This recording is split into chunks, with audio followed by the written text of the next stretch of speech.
Allegations of bullying, abuse, and public outbursts. Tonight, a local town says it's forced to protect city staff from one of their own.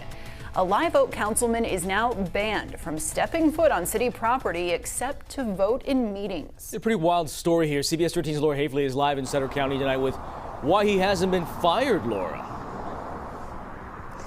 As you said, this is Live Oak City Council right here, where that council member you just mentioned is not allowed to be. In fact, after serious allegations came out about him, he's not allowed to do much of anything. Live Oak City Council member J.R. Tiara normally would sit here, but today he's barely allowed in the building. The only employee he's allowed to have any contact with is myself. Stripped of responsibilities after allegations of intimidation, racially charged comments, and abusive language towards staff were found to be true. He's only required to get the public agenda that is posted for the public. He comes here, he listens, he asks questions, and he's allowed to vote. And that's it. After Live Oak City Council released this confidential report of an investigation by a private attorney that concluded if Tiara's behavior was left unchecked, Mr. Tiara's unpredictable outbursts could eventually lead to a lawsuit against the city, and stated many of the witnesses expressed what I perceived to be a genuine fear of Mr. Tiara. No good deed goes unpunished. We met up with the council member at his home in Live Oak.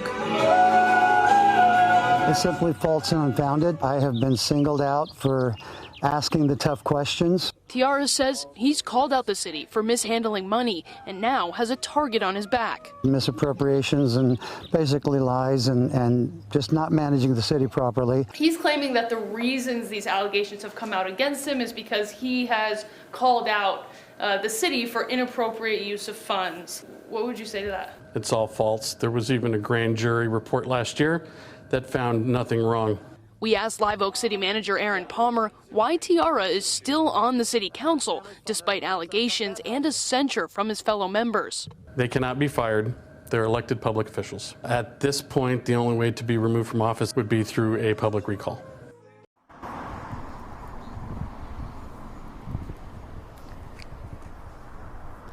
And Mr. Tiara was contacted by the private law firm several times so that they could interview him directly, but the law firm says he never got back to them, so they closed the investigation and they released their findings. Wow, small town politics just got more interesting. Laura, thank you, live in Live Oak.